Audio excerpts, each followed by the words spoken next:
Good day, everyone. Welcome to this week's lecture. Today, we transition from looking at ions standing still to ions that moved around in solutions.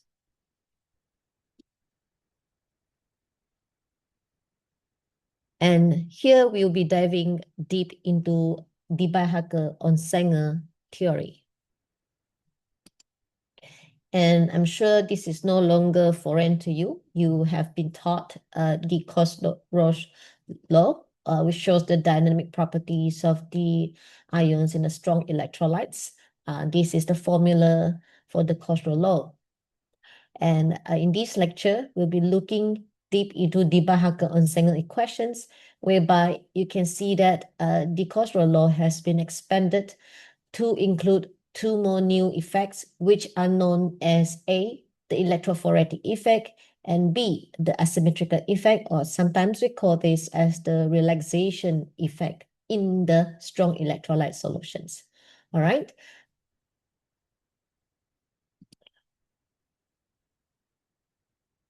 Okay, this is the most important guy for Deby-Huckel Onsager theory. His name is Lars Onsager, a Norwegian, born in 1903 and won a Nobel Prize for studying the thermodynamics of irreversible processes. So he came to a corrections of the Deby-Huckel theory of the electrolytic solutions to specify Brownian movements of the ions in the solutions and have a publication on that. And Onsager had pointed out that the ions move across the solutions then its ionic atmosphere is repeatedly being destroyed in the process and reformed. So the time for the formation of the new ionic atmosphere takes very fast, and it's within like milliseconds, and we actually call this formations of this new ionic sphere as the relaxation state. All right. So under normal conditions, the velocity of an ion is sufficiently slow so that the electrostatic force exerted by the atmosphere of the ions tends to retard its motion and then decrease the molar conductivity. So it does sounds quite a mouthful to understand, and as I share with all of you. But basically, Onsager modify the earlier Deby-Huckel theory, limiting law, to include the two effects which I have introduced earlier, which are the relaxation effects and electrophoretic effect. Okay, because you have to understand you have many ions in the solutions. And then in solutions, we not only have the electrolytes as the solute, we also have the solvent molecules. Okay, so basically, this is what is happening in an electrolytic solutions. So when we apply electrical field, we find that the cations will move towards the cathode, and then the anions will move towards the anode. And then every of these ions, which happens to be surrounded by the oppositely charged ions, are moving together. Okay, so the ions and their surrounding ions are moving together in one big group. And we can see that during that process, there are two things that happen that slow down the ions movement generally. So the first part we'll be talking about is the relaxation effect. So if you imagine the central ions is in the middle, surrounded by the other charged ions, right? So let's put it this way in a simple manner. Imagine that the central ion right now is cation. It's surrounded by negative ions that create its ionic atmosphere. So before the electrical field is applied, we find that the ionic atmosphere around the cation is symmetrical. It's round, spherical, and symmetrical. Okay, basically the central ions, cations, is surrounded very evenly by the negative ions. Then when the ions move, when the ion moves, the surrounding ions will also move, but it will lag a little bit. I mean, the surrounding ionic cloud will lag behind the main ion and then gradually pulls the central ion backward.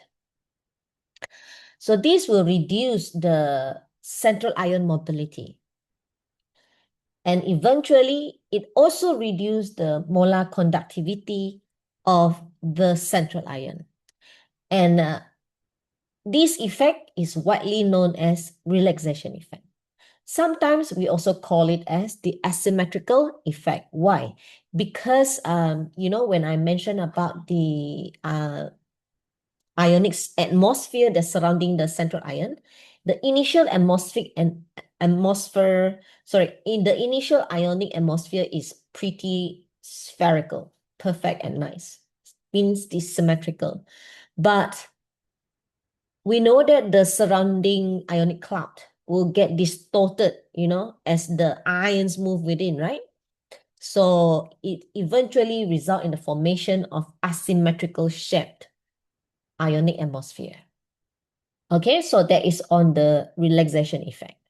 And then after that, the second effect is the electrophoretic effect, which is also termed as the lag as in lagging. So the central ion again, the cation, is surrounded by negative ions. They move together. But you see inside the electrolyte solution, you have the solvent molecule, which tend to be bound together with the cations. So they are all moving together, but the way the solvent ions are working on this central ion is they are actually moving the opposite direction, creating a waves that actually slow down the movement of the dissolved ions in the solution. Okay, so because of that, the central ions movement experience resistance from the solvent flow as well as from the surrounding ionic atmosphere, causing it to move even slower. If I were to put this simply, the ions are trying to move forward, but then it's surrounding ions and the solvent ions are actually moving in the opposite directions that actually reduce its ionic mobility and then the conductivity of that ion. Okay, so maybe it's a bit confusing for you right now, but if you think in a simple way, you are the central person and you're trying to walk through a crowd. And then around you, you already have a group of friends close to you, and you're trying to move this group of friends with you.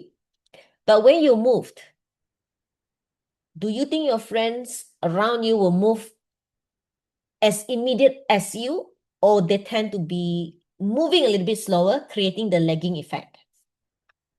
It definitely would, yeah. Maybe some of your friends will resist going towards the same direction as you, causing them to pull back a little, and then you actually suffer from some slowdown effect.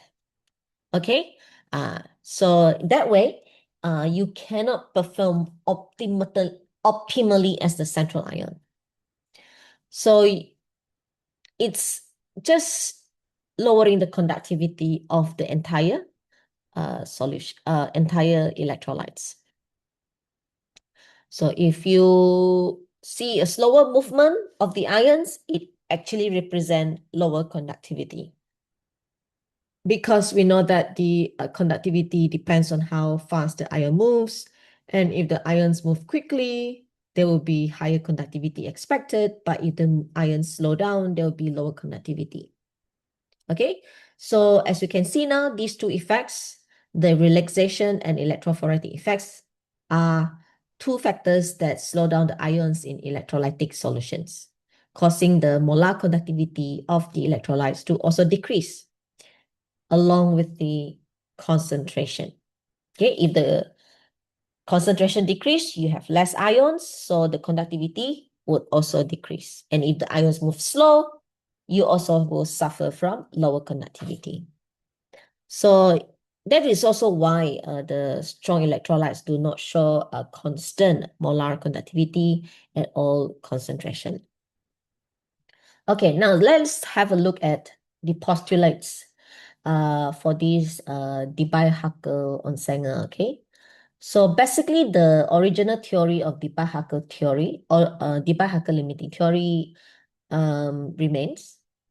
In addition, it was assumed that the electrical field causes the charge of the charge cloud to be distorted from symmetrical shape. But the initial Deby-Huckel treatment has largely ignored the effects of the Brownian motions of the ions in the system when electrical field is applied. That's why with the modification of Onsager and the others, in fact, the Deby-Huckel limiting law could be further extended to electrolytes at a higher concentration than the previous and the initial Deby-Huckel limiting law.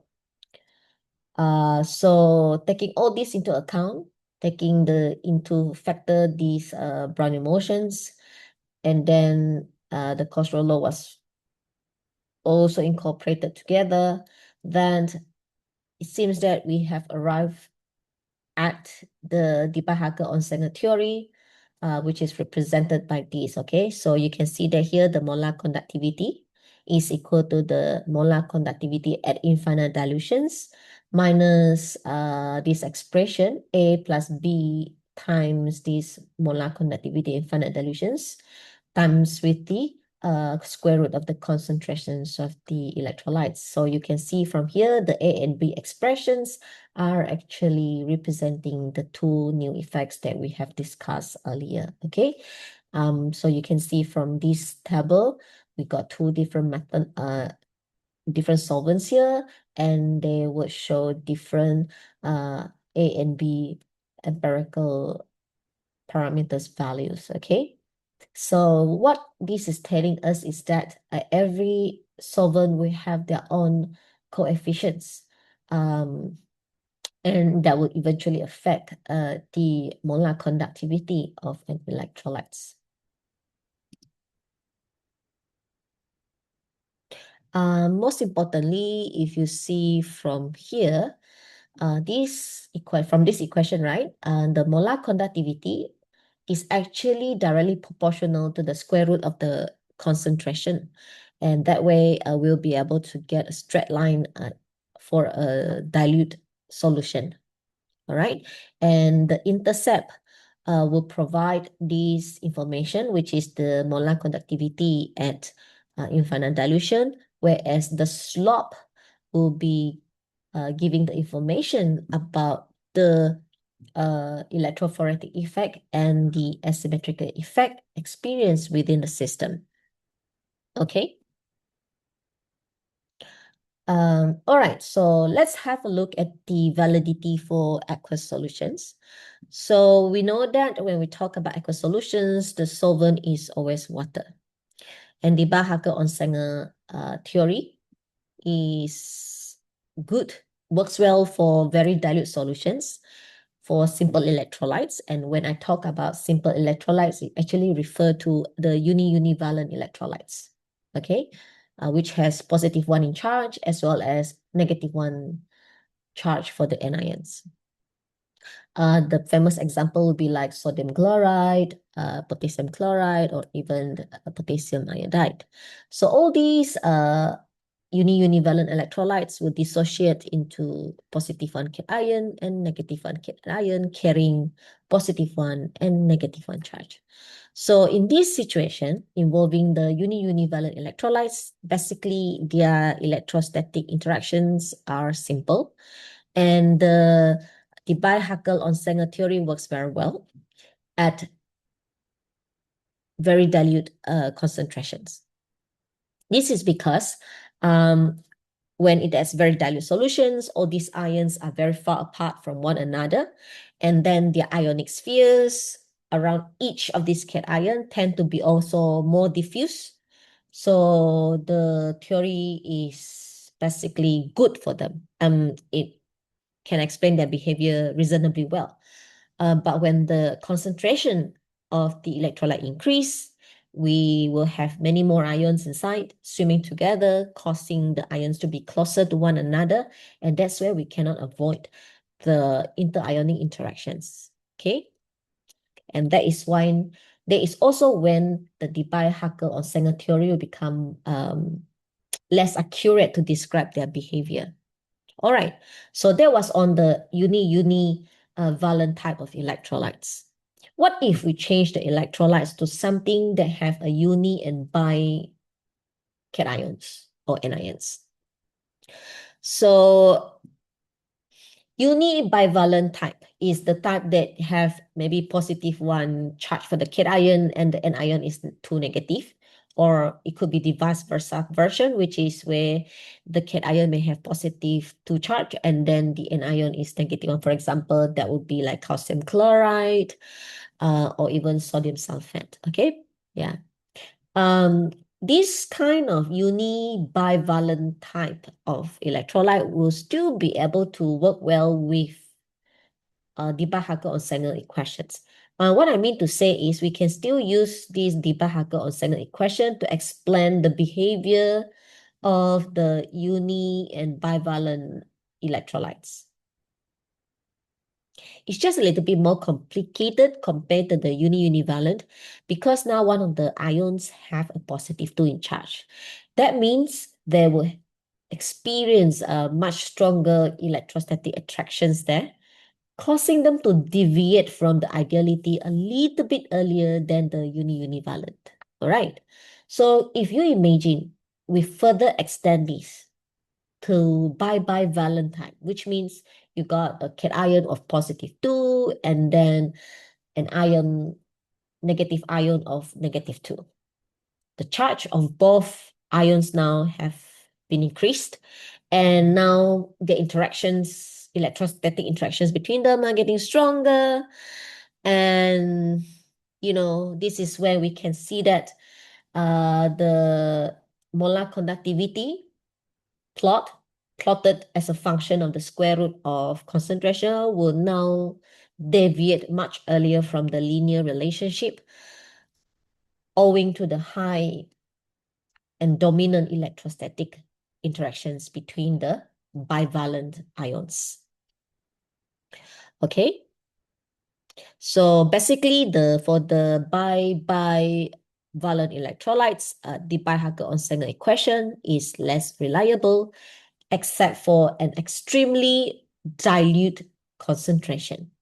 So I can actually say that in short, the Deby-Huckel-Onsager theory works well for univalent as well as bivalent type of electrolytes at dilute concentrations. It is more reliable. Okay, and before I forget, sometimes we do use a non-aqueous solvents to prepare electrolytes because it really depends on the need of the applications. So an example of non-aqueous solutions would be like alcohol, okay? So like example, you can see here the methyl alcohol solutions, whether in the form of methylated version or ethyl, yeah? They can dissolve the electrolytes and maybe the experimental value can closely agree with the theoretical values.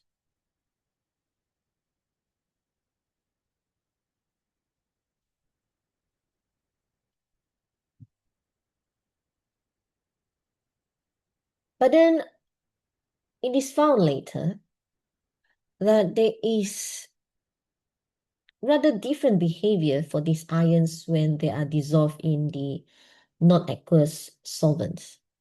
Okay, let us see this. Water has high dielectric constant. Water is very effective in separating cations from the anions. So for any solvents that have high dielectric constants like water, the ions can remain fully dissociated for the strong electrolyte type. And that's when their experimental results would agree better with the Deby-Huckel Onsager theory.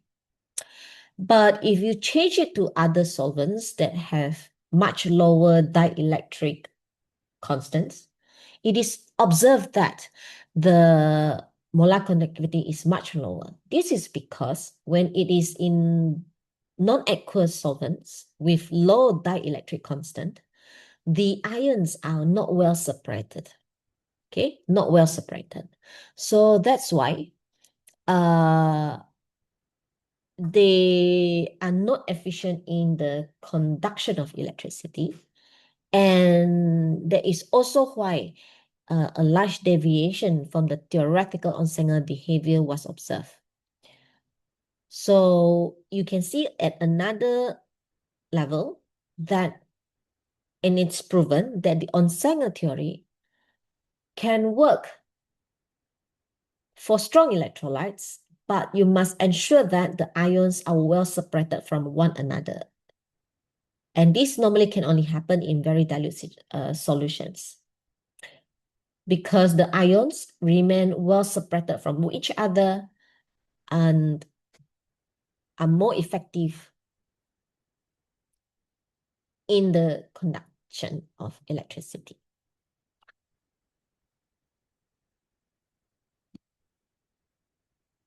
Okay, so this is just a little bit more explorations that shows how the deviation from Onsager equation is. There is a number of salts in aqueous solutions that give large values of molar conductivity at relatively high concentrations, even though the values are in good agreement with the theory in the more dilute solution. That is because the approximations employed in the derivatization of Onsager equation holds good for the ions in dilute solutions. The one that is shown here represent that of the univalent electrolytes, okay? So when they correct it a bit later, based on the correction proposed by Shklovsky, they managed to arrive at something a little bit more elaborated and extended, where you have the new empirical constant CDE in the equations. In fact, the modified version of the Deby-Huckel Onsager theory, which is now known as Shklovsky equation, represent the behavior of a number of electrolytes in more concentrated solutions. Yeah. Just don't memorize this, because if you are really asked, you'll be given with the equation.